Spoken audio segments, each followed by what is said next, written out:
Maintenant, vidéo, anxiété ou stress version zèbre. Si vous ne savez pas de quoi je parle avec les zèbres, allez voir dans les liens un peu plus bas, il y a une page « Est-ce que je suis un zèbre ?» Vous allez voir de quoi il s'agit. Pour ceux qui s'y reconnaissent, qu'ils savent, donc on va maintenant regarder certaines situations propres aux zèbres, qui sont source d'anxiété ou de stress selon le cas, mais vraiment des situations qui vont avec le type de personnalité fréquent chez les zèbres. Ça ne veut pas dire qu'on a tous les traits, mais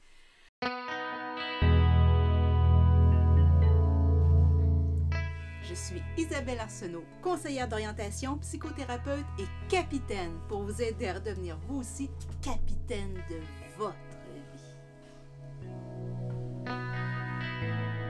Je me suis arrêtée à 3 de ces situations, particulièrement source de stress ou d'anxiété zébrée. Alors, le premier que j'ai choisi, chez les personnes zébrées, les personnes à haut potentiel, on retrouve souvent un décalage social. Donc, il y a un décalage entre la capacité intellectuelle, la capacité de compréhension et la façon de réussir à s'ajuster au contexte social. Il y a souvent une difficulté à décoder les normes sociales, à bien s'y ajuster. Il y a un essai de s'adapter à tout prix sans réussir à le faire adéquatement. Ça emmène quoi? De l'anxiété ou du stress? Du stress. Parce que une des 4 sources du stress, c'est tout ce qui touche à notre identité. On est en plein dedans, ce décalage social ressenti entraîne du stress. Mais, bonus, il entraîne aussi de l'anxiété parce que notre cerveau, il est programmé historiquement, j'en parlais justement avec un de mes clients aujourd'hui, depuis des milliards et des millions d'années, notre cerveau, qui vient de celui des mammifères avant, et on passe par toutes les étapes, est programmé pour avoir le réflexe qu'en groupe, on a plus de chances de survie. Donc, on perçoit que quand on n'arrive pas à s'intégrer au groupe, il y a un danger potentiel. Alors, on peut aussi tomber dans de l'anxiété. Donc, c'est la première situation qui est propre aux zèbres, ce décalage social. La grande nouvelle, c'est qu'on n'est pas en danger. Et on doit apprendre, donc, qu'est-ce qu'on va faire? Apprendre à se connaître, apprendre à s'accepter tel qu'on est, à arrêter d'essayer de correspondre à la norme, savoir qu'on est correct d'être nous-mêmes. Deuxième source de stress ou d'anxiété, tout particulièrement zébrée. Hypersensibilité, sensorielle ou émotive, ce qui fait que parce que dans notre cerveau, la communication des neurones va réellement beaucoup plus rapidement.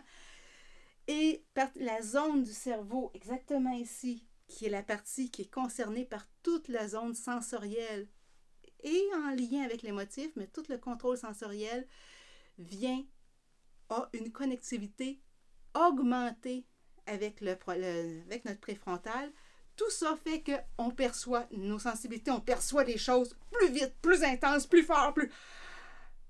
Donc, facilement, on va percevoir un danger. Notre cerveau va décoder comme un danger parce qu'on le vit tellement intense, soit émotionnellement, soit au point de vue sensitif, que ce soit la lumière qui n'est pas supportable, le bruit qui est trop fort, que ce soit les multiples stimuli autour de nous, ou que ce soit les émotions de voir un animal en détresse ou de voir quelqu'un qui est itinérant, qui n'a pas d'endroit où vivre, ou de l'injustice sociale, ou tout ces... Automatiquement, vu qu'on le vit avec une intensité plus forte, notre système d'alarme déclenche plus rapidement un sentiment de danger. On a donc des éléments d'anxiété, la peur du danger, des éléments de stress parce qu'on se retrouve avec un sentiment que c'est imprévisible, qu'on n'a pas de contrôle sur notre émotivité. Je vous rassure tout de suite, je ne l'expliquerai pas aujourd'hui dans cette vidéo-là, mais oui, même avec l'immense intensité de nos émotions et de notre sensibilité de zèbre, on peut quand même retrouver un certain contrôle, une capacité de gérer tout ça. Maintenant, troisième source de stress ou d'anxiété, tout particulièrement zébrée, les scénarios. Oh, là, on est des spécialistes, pas à peu près. Avec notre pensée en arborescence qui part dans toutes les directions à la vitesse à la vitesse d'un feu d'artifice, créer des scénarios puis penser et ça pourrait faire ça. Oh, dans ça, comment est-ce qu'il a pensé ce que j'ai dit? Bien, si j'ai dit ça, il va-tu avoir de la peine parce que on est des experts à compliquer une histoire, à se remettre en cause, à imaginer 56 scénarios pour une petite histoire où quelqu'un d'autre ne se serait même pas posé de questions. Je suis sûre que ceux parmi vous qui sont des zèbres, vous reconnaissez au moins un petit brin dans tout ça. On est terrible pour inventer. Et là, on est vraiment, mais vraiment complètement dans l'anxiété. On est à penser un éventuel danger alors qu'on n'est pas en danger réellement. On le pense, on le réfléchit, on se dit et si, et si, et si, et si. Alors, à tous les zèbres, je vous le dis, la prochaine vidéo où je vais donner la méthode très simple en 3 étapes pour diminuer efficacement l'anxiété, vous ne voulez pas la manquer. De grâce les zèbres, abonnez-vous, le bouton rouge juste en bas, vous voulez cette vidéo avec le document qui va venir avec et n'hésitez pas à aller dans le document « Suis-je un zèbre » ou à venir nous rejoindre sur le groupe Facebook « Découvrir mon potentiel zébré » pour pouvoir échanger de manière constructive, positive sur comment déployer la richesse de ce potentiel particulier. Bonne découverte, mes chers zèbres!